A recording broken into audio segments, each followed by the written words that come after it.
ये वीडियो आप सभी के लिए मोस्ट इम्पॉर्टेंट है, क्योंकि दोस्तों इस वीडियो में हम एक ऐसी कहानी शेयर करने जा रहे हैं जो आपके पूरे जीवन भर हर एक परिस्थिति में हर एक समय काम आएगा।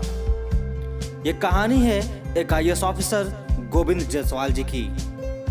अपने इंटरव्यू में उन्होंने बताया, बचपन में मैं जिस एरिया में रहता था वहाँ बहुत अमीर लोग रहते थे। एक बार मैं खेलते खेलते अपने दोस्त के घर चला गया। जब मेरे दोस्त के पिता को पता चला कि मैं एक रिक्शे वाले का बेटा हूँ, तो मेरे दोस्त के पिता ने मुझसे कहा, तुम्हारी हिम्मत कैसे हुई हमारे घर में आने की? तुम छोटे लोग हो, निकल जाओ हमारे घर से। ये कहकर गोविंद जी को घर से बाहर भगा दिया गया। उसी वक्त एक महान शुरुआत होने वाली थी। जी हाँ, गोविंद जायसवाल जी ने बताया, मुझे उस वक्त कुछ समझ नहीं आया उन्होंने ऐसा क्यों कहा। मैंने वो सारी बातें घर आकर अपने एक अंकल को बताई और मैंने अंकल से पूछा, आखिर उन्होंने ऐसा क्यों कहा। अंकल ने कहा, तुम्हारे परिवार के जो बैकग्राउंड हैं उन्हें देखते हुए उस व्यक्ति ने तुम्हारे साथ ऐसा बुरा बर्ताव किया। दोस्तों उस वक्त गोविंद जी ने अपने अंकल से पूछा, अंकल बैकग्राउंड को कैसे बदला जा सकता है? बैकग्राउंड या तो तुम्हारे पिता बदल सकते हैं या फिर तुम कुछ ऐसा करके दिखाओ, इतने सफल होकर दिखाओ कि हर कोई तुम्हारे जैसा बनना चाहे।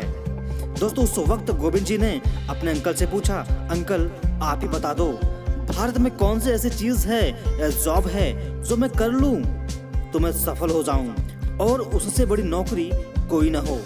तो अंकल ने कहा, अगर तुम IAS बन जाओ तो उससे ऊपर की जॉब पूरे इंडिया में नहीं है।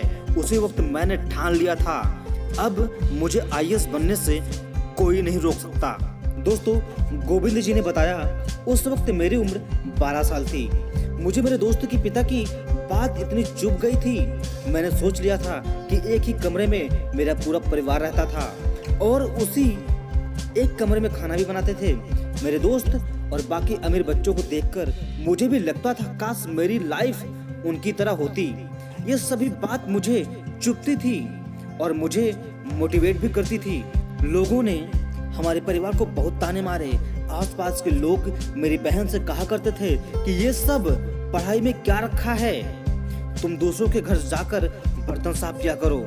और कहा करते थे, पढ़ाई से क्या होगा, एक रिक्शा की जगह 2 ले लोगे, उससे ज्यादा तुम लोग क्या कर पाओगे। गोविंद जी ने बताया, मुझे लोगों पर बहुत गुस्सा आता था, लेकिन मैं उन्हें कोई जवाब नहीं देता था।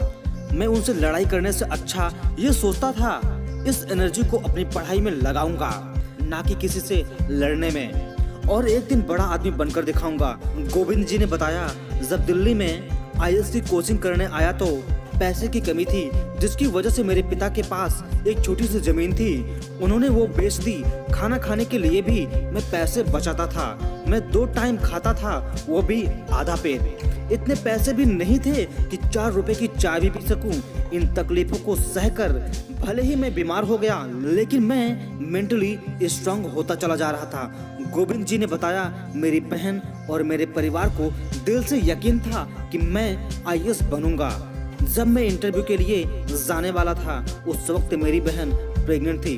डॉक्टर ने बहन से कहा था, आपके कुछ चेकअप करवाने हैं, पैसे लगेंगे। बहन ने कहा, नहीं, मैं चेकअप बाद में करवा लूंगी, अभी मुझे मेरे भाई के इंटरव्यू के लिए जूते और कपड़े लेने हैं। बहन ने कहा, 14 मई को आएगा भाई का रिजल्ट, फिर उसके बाद ही होगा मेरा चेकअप। अब रिजल्ट आया जिसने इतिहास रच दिया। जी हाँ दोस्तों, रिजल्ट आने के बाद इतिहास ही रच दिया।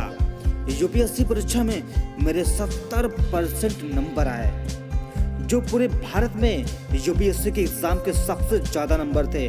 मेरे पिता की एक बात मुझे याद है, एक बार पैसे की कमी की वजह से उन्होंने मेरे लिए अपनी दोनों रिक्शा बेच दी थी और कहा था, बेटा मेरा जो कुछ है वो तेरा ही तो है।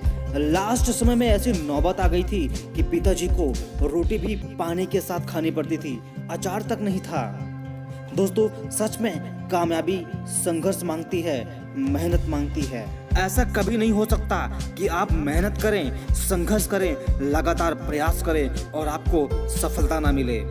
दोस्तों वीडियो कैसा लगा प्लीज आप अपने विचार को कमेंट बॉक्स में कमेंट करके जरूर बताइए। और इस वीडियो से आपके अंदर ज़रा से भी एनर्जी आई हो तो प्लीज़ एक लाइक और इस वीडियो को शेयर जरूर कर दीजिए। और हाँ, इस तरह के और वीडियो को देखने के लिए आप चैनल को सब्सक्राइब कर लीजिए, ताकि दोस्तों इस तरह की जब भी कोई वीडियोस हम अपलोड करें तो सबसे पहले आपके पास पहुँचे।